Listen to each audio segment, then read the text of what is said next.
ಎಲ್ರಿಗೂ ನಮಸ್ಕಾರ, ನಾನು ಮನೋಜ್ಞ. ನೀವೇನಾದರೂ ಬಜೆಟ್ ಫ್ರೆಂಡ್ಲಿ, ಕೂಲ್ ನೇಚರು ಮತ್ತು ಸೂಪರ್ ಆಕ್ಟಿವಿಟೀಸ್ ಇರುವಂಥ ರೆಸಾರ್ಟ್ ಹುಡುಕ್ತಾ ಇದ್ರೆ ಈ ವಿಡಿಯೋನ ಕಂಪ್ಲೀಟ್ ಆಗಿ ನೋಡಿ. ನಮಗೆ ಲೇಕ್ ವ್ಯೂ ಡ್ಯೂಪ್ಲೆಕ್ಸ್ ಕಾಟೇಜ್ ಕೊಟ್ಟಿದ್ದಾರೆ. ನಮ್ಮ ರೂಮ್ ಪಕ್ಕದಲ್ಲೇ ಫೈರ್ ಕ್ಯಾಂಪ್ ಹಾಕೊಟ್ಟಿದ್ರು. ನಾವಂತೂ ಡ್ಯಾನ್ಸ್ ಮಾಡಿ ಸಖತ್ ಎಂಜಾಯ್ ಮಾಡಿದ್ವಿ. ಜೊತೆಗೆ ಸ್ನ್ಯಾಕ್ಸ್ ಕೂಡ ತಿಂದ್ವಿ. ಬೆಳಗ್ಗೆ ಎದ್ದಿದ ತಕ್ಷಣ ನಮ್ಮ ಬಾಲ್ಕನಿಯಿಂದ ಲೇಕ್ ವ್ಯೂ ಸಖತ್ತಾಗಿ ಕಾಣ್ತಾ ಇತ್ತು. ಜೊತೆಗೆ ಸ್ಟ್ರಾಂಗ್ ಕಾಫಿ ಕುಡಿತಾ ಲೇಕ್ ವ್ಯೂನ ಎಂಜಾಯ್ ಮಾಡಿದ್ವಿ. ಇವಾಗ ನನ್ನ ಫೇವ್ರೆಟ್ ಗೇಮ್ ಟೈಮ್.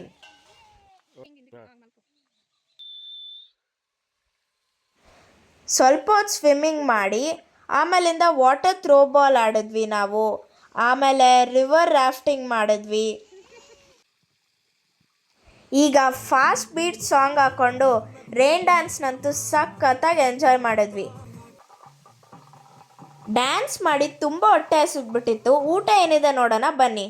ವಾವ್, ಊಟಕ್ಕೆ ಅಕ್ಕಿ ರೊಟ್ಟಿ, ಚಟ್ನಿ, ಚಿತ್ರಾನ್ನ, ಮಲೆನಾಡು ಫೇಮಸ್ ಶಾವಿಗೆ, ಪೂರಿ, ಸಾಗು, ಅನ್ನ, ಸಾಂಬಾರು, ರಸಮ್ಮು, ಕರ್ಡು ಎಲ್ಲ ಕೊಟ್ಟಿದ್ರು. ಊಟ ಮಾತ್ರ ಸೂಪರಾಗಿತ್ತು. ಫೋಟೋಶೂಟ್ ಮಾಡಿಸೋರಿಗೆ, ನೇಚರ್ ಲವರ್ಸ್ಗೆ ಇದು ತುಂಬ ಒಳ್ಳೆ ಸ್ಪಾಟ್. ಚಿಕ್ಕವರಿಂದ ಹಿಡಿದು ದೊಡ್ಡೋರವರೆಗೂ ಎಲ್ಲರೂ ಎಂಜಾಯ್ ಮಾಡ್ಬೋದು. ನೀವು ಕೂಡ ಒಂದು ಸಲ ಚಿಕ್ಕಮಂಗ್ಳೂರಲ್ಲಿರೋ ಸಾಲುಗುಡ್ಡ ರೆಸಾರ್ಟ್ಗೆ ವಿಸಿಟ್ ಮಾಡಿ. Thank you.